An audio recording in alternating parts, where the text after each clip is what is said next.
Hello students, welcome to GRD classes. In today's lecture, we will continue with work, power and energy. तो ये आज हमारा lecture number 2 है जिसमें हम वर्क पावर एनर्जी से रिलेटेड बात करेंगे। तो लास्ट क्लास में मैंने टाइप्स ऑफ वर्क के बारे में डिस्कशन किया था। तो आज के लेक्चर में मैं स्टार्ट कर रहा हूँ सेम उसी के बाद। तो कहता है कि ना मेरे पास ये एक ग्राफ है जिसमें मैंने ये फोर्स रिप्रेजेंट करा है वाई एक्सिस पर और डिस्प्लेसमेंट रिप्रेजेंट करा है एक्स एक्सिस पर। ठीक है, तो मैं क्या निकालना चाहता हूँ, work done by variable force. ठीक है, तो वर्क डन बाय जब वेरिएबल फोर्स करते हैं तो मेरे पास ये इस तरीके से फोर्स और डिस्प्लेसमेंट का ग्राफ है। पार्टिकल जो है वो इस तरीके से कुछ एरिया कवर कर रहा है और area under F x graph यहाँ पर हमें देगा वर्क डन की वैल्यू। तो जो area under F x graph होगा यहाँ पर हमें क्या देता है, वर्क डन की वैल्यू। तो ये मेरे पास ओरिजिन है, this is my initial displacement x i और this is my final displacement x f. तो इनिशियल से लेकर फाइनल के बीच में जो ये एरिया कवर कर रहा है, तो दैट मीन्स यहाँ से यहाँ तक मुझे क्या पता चलेगा, दैट इज वर्क डन की वैल्यू का पता चलेगा। इस तरीके से हमने देखा कि जो वर्क डन होगा, वर्क डन अगर मैं निकालना चाहता हूँ फोर्स और डिस्प्लेसमेंट के अकॉर्डिंग, वो बेसिकली यहाँ पर क्या रिप्रेजेंट कर रहा है, फोर्स दैट इज एफ और डिस्प्लेसमेंट जो है एक्स आई से एक्स एफ है, तो you can right delta x, change in displacement. तो एक्स आई से एक्स एफ ये जो डिस्प्लेसमेंट हुई है दैट इज वर्क डन की बराबर है। ठीक है, तो अगर मैं यहाँ पर वर्क डन निकालना चाहता हूँ वेरिएबल के मेथड से, वेरिएबल फोर्स से, तो you can right F into D x. ठीक है, तो ये मेरे पास वर्क डन आ जाएगा, टोटल वर्क डन, और मैं इसे इंटीग्रेट कर दूंगा इनिशियल डिस्प्लेसमेंट से फाइनल डिस्प्लेसमेंट तक। ये इस तरीके से मेरे पास एक फॉर्मूला आ जाता है work done by variable force का। ये वेक्टर होती है क्वांटिटी, जैसे मैंने आपको लास्ट क्लास में बताया था। तो इस तरीके से मैं वर्क डन की वैल्यू को फाइंड आउट कर सकता हूँ बाय वेरिएबल फोर्स से। ठीक है, तो अब इस तरीके से मान लिया जाए, मेरे आपके सामने क्वेश्चन रख रहा हूँ जिसके अंदर मेरे पास फोर्स की वैल्यू दे रखी है, that is 7 minus of 2x plus of 3x square. ठीक है, कहता है find the work done, find the work done by the process in x equals to 0 to x equals to 5 meter. If a particle is moving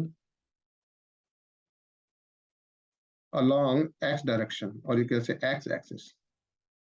ठीक है, एक particle है जो x axis के x एक्सिस में मूव कर रहा है और उसकी जो डिस्प्लेसमेंट हुई है x इक्वल्स टू 0 से x इक्वल्स टू 5, तो मतलब 0 से वो स्टार्ट हो रहा है पार्टिकल और 5 मीटर तक वो ट्रेवल कर रहा है। तो कहता है फोर्स आपको गिवन है, वर्क डन निकालना है। तो आंसर के अकॉर्डिंग अगर हम वर्क डन निकालना चाहेंगे तो दैट मीन्स वर्क जो होता है वो इंटीग्रेशन कर दूंगा मैं एक्स आई से एक्स एफ और एफ इंटू डी एक्स। ठीक है बच्चों, तो फोर्स की जो वैल्यू है मेरे पास 7 minus of 2x plus of 3x square है और इसको dx से मल्टीप्लाई कर दिया, और xi मतलब जो इनिशियल डिस्प्लेसमेंट है वो 0 है और जो फाइनल है वो 5 मीटर है। तो इस तरीके से मैं वैल्यूज को पुट करूंगा। तो जिन बच्चों को इंटीग्रेशन आती है तो उनके लिए तो बाएं हाथ का खेल है। तो 7x minus of 2x square by 2 हो जाएगा plus 3 times of x cube by 3 हो जाएगा। तो मेरी रिक्वेस्ट है सही बच्चों से, इनको इंटीग्रेशन नहीं आती तो वो मेरी इंटीग्रेशन वाली वीडियो को देखकर इस वाले क्वेश्चन को सॉल्व कर सकते हैं। तो ये 0 से लेकर 5 तक है, तो सबसे पहले मैं अपर लिमिट पुट करूंगा। तो 7 इंटू 5 माइनस ऑफ, ये 2 से 2 कैंसिल हो जाएगा, 3 से 3 कैंसिल हो जाएगा, इंटू 5 का स्क्वायर प्लस 5 का क्यूब हो जाएगा। और उसके बाद माइनस का साइन लगाते हैं, इस बार 0 पुट करेंगे, 7 इंटू 0 माइनस ऑफ 0 का स्क्वायर प्लस ऑफ 0 का क्यूब लिखना पड़ता है। कि टीचर्स को मार्क्स देने होते हैं, तो इसलिए हमें जीरो को भी पूरा रिप्रेजेंट करना पड़ेगा यहाँ पर, किस तरीके से हमने वैल्यूज को upper limit minus lower limit कराया। तो मैं जब यहाँ पर वैल्यूज पुट करता हूँ तो वी हैव 7 5 35 माइनस ऑफ 5 5 का स्क्वायर जो बन जाएगा 25 प्लस 5 का क्यूब जो बन जाएगा दैट इज 125। तो 125 और 35 ऐड करके माइनस 25 कर दीजिए, then you will get 135 joule, because work की जो यूनिट होती है वो जूल की बराबर है। इस वाले क्वेश्चन में ये बोलता है कि force of 3I plus 2J Newton acts on a particle such that it displaces from point A point की जो वैल्यूज है ये basically x, y and z की वैल्यू गिवन है। तो ये x1, y1, z1 माना जाएगा और ये x2, y2, z2 माना जाएगा। तो दो पॉइंट्स दे रखे हैं, a और b की वैल्यू हमें गिवन है, x, y, z के टर्म्स में कोऑर्डिनेट्स हैं। Calculate the work done by force. तो आंसर के अकॉर्डिंग अगर मैं यहाँ लिखना चाहता हूँ आंसर, तो आंसर में मुझे पता है कि यहाँ पर वैल्यूज गिवन है that is f which is equals to 3I plus of 2J, और डिस्प्लेसमेंट जो है मेरे पास let be x with the displacement, और मुझे x डिस्प्लेसमेंट की बना है तो x2 माइनस x1 करेंगे तो 2 minus 0 which is equals to 2 minus 0 into I cap का साइन लगाऊंगा, क्योंकि आई और जे कैप के टर्म्स में क्वेश्चन गिवन है। तो 3 minus of 1 into J cap लगाऊंगा, कि वाई एक्सिस के लिए यूनिट वेक्टर जे कैप होता है, प्लस 4 माइनस और 2 ऑफ के कैप लगाऊंगा। इस तरीके से 2I कैप हो जाएगा, 2 ऑफ जे कैप हो जाएगा, 2 ऑफ के कैप, 2 ऑफ के कैप हो जाएगा। तो इस तरीके से मेरे पास एक डिस्प्लेसमेंट की वैल्यू आ गई दैट इज एक्स वेक्टर। तो दिखने में क्वेश्चन आपको थोड़ा अजीब सा लगेगा, लेकिन इस तरीके से इसको सॉल्व करना है जब दो कोऑर्डिनेट्स ए और बी के टर्म्स में पॉइंट्स गिवन होते हैं। तो हमारे पास जो वर्क डन निकालने का फॉर्मूला है वो हमने लास्ट क्लास में सीखा था, F vector dot of x vector. इस तरीके से आपके पास f की भी वैल्यू है और x की भी वैल्यू है। You can right 3I cap plus 2 of j cap into 2I cap plus 2 of j cap plus 2 of k cap. तो 3 2 जा 6 प्लस 2 2 जा 4, और k की वैल्यू यहाँ पर जो है that is 0 of k cap है, तो 0 into 2 which is equal to 0, और you can write 0, you will get 10 joule की बराबर। तो वर्क डन यहाँ पर जो आता है 10 जूल आता है। ठीक है, नेक्स्ट टॉपिक है दैट इज एनर्जी। कहता है एनर्जी क्या होता है। तो सबसे पहले आपके पास इतना नॉलेज होनी चाहिए कि जब हम कोई काम करते हैं तो उसमें हमारी एनर्जी खर्च होती है। ठीक है, तो जितनी एनर्जी खर्च होगी तो इतना, इसका मतलब ये है कि आपके अंदर कुछ ना कुछ कैपेसिटी होगी कि आप उस काम को कर पा रहे हैं। ठीक है ना, अभी आपकी एनर्जी उसके अंदर खर्च हो रही है। तो कोई भी ऑब्जेक्ट जैसे कोई एक मैकेनिकल वर्क करेगा तो उसके पास मैकेनिकल वर्क के कारण यहाँ पर मैकेनिकल एनर्जी, कुछ हर एक पार्टिकल के पास कुछ ना कुछ एनर्जी।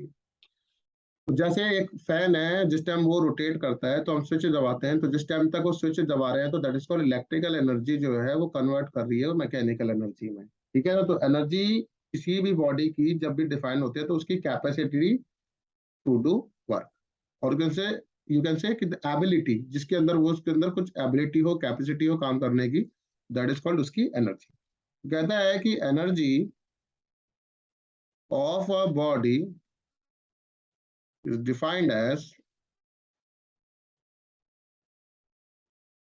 इट्स कैपेसिटी, और you can say ability to do work. तो कैपेसिटी के नीचे अंडरलाइन और यू कैन से एबिलिटी के नीचे अंडरलाइन आप करेंगे। तो कहता है कि एनर्जी जो होती है ना, ये एक स्केलर क्वांटिटी होती है। तो स्केलर क्वांटिटी है, ये आपको याद रखना है। तो स्केलर क्वांटिटी कौन सी है बच्चों, दैट इज एनर्जी। तो scalar quantity is called energy है यहाँ पर। कहता है कि चैप्टर 2 के अकॉर्डिंग हमने यूनिट्स एंड मेजरमेंट में हमने डायमेंशन फॉर्मूला करा था। तो कहता है कि जो एनर्जी का डायमेंशनल फॉर्मूला है वो है ml2t-2, which is same as that of work. तो वर्क के लिए भी हमने फोर्स इंटू डिस्प्लेसमेंट को करा था, तो उसमें भी ml2t-2 के टर्म्स में हमारा डायमेंशनल फॉर्मूला आया था। तो इन दोनों का सेम डायमेंशनल फॉर्मूला होता है। और भी बहुत तरीके की एनर्जी है, that is mechanical energy, sound energy, chemical energy, atomic energy, nuclear energy, electrical energy, magnetic energy, solar energy. तो कोई से भी आप 2-4 एनर्जी के नाम आपको याद होने चाहिए। बाई चांस एग्जाम में पूछा जाए डिफरेंट टाइप्स ऑफ एनर्जी के बारे में, आपको कुछ एग्जाम्पल पूछ लिए जाए, तो आपको 3-4 एनर्जी के बारे में पता होना चाहिए।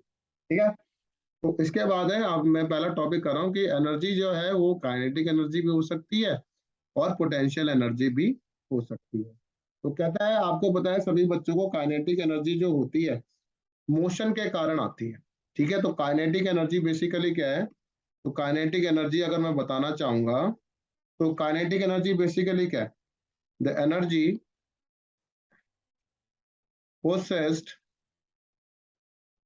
by a body by virtue of its motion। तो मोशन के कारण यहाँ पर क्या आ जाएगी बच्चों? काइनेटिक एनर्जी आ जाएगी। It's called kinetic energy. ठीक है, तो काइनेटिक एनर्जी जो होती है, बहुत एग्जांपल्स हैं इसके जो डेली लाइफ में हम करते हैं। जिस टाइम भी हम किसी हैमर से नेल को, कील को दीवार में हम हिट करते हैं, तो उसके अंदर हम एक यू कैन से हम एक एनर्जी प्रोवाइड करा रहे हैं। जो एनर्जी प्रोवाइड कराएगी, तो उसके कारण हमारे पास वर्क डन हो रहा है। ठीक है, तो इसके बाद हमारे पास एक्सप्रेशन भी पता होना चाहिए कि काइनेटिक एनर्जी का जो एक्सप्रेशन क्या है। तो सबसे पहले इतना याद रख लो कि काइनेटिक एनर्जी का भी सेम डायमेंशनल फॉर्मूला है जो नॉर्मल एनर्जी और वर्क का होता है, that is ml2 t of -2। तो बच्चे कंफ्यूज रहते हैं कि काइनेटिक एनर्जी का कुछ अलग ना हो, तो इसलिए याद रखो काइनेटिक एनर्जी का एनर्जी पोटेंशियल एनर्जी हो वट, तो एनर्जी जहां पर है that is kinetic, mechanical, potential, तो सबका डायमेंशनल फॉर्मूला सेम है। ठीक है, और नेक्स्ट टॉपिक है expression for kinetic energy. Kinetic energy का क्या एक्सप्रेशन होता है? ठीक है, तो मैंने यहाँ पर है ना इस तरीके से एक बॉडी बनाई है जो एक सरफेस पर है। तो ये इस सरफेस पर रखी हुई है। ठीक है, तो मेरे पास यहाँ पर इनिशियल वेलोसिटी जो थी u, वो 0 था। अब मैंने यहाँ पर एक फोर्स अप्लाइड करी है, दैट इज F। तो बॉडी के अंदर कुछ मोशन आ गया। अगर मोशन आ गया तो मीन्स बॉडी अगर यहाँ तक पहुंचेगी तो इसके पास वेलोसिटी क्या हो जाएगी?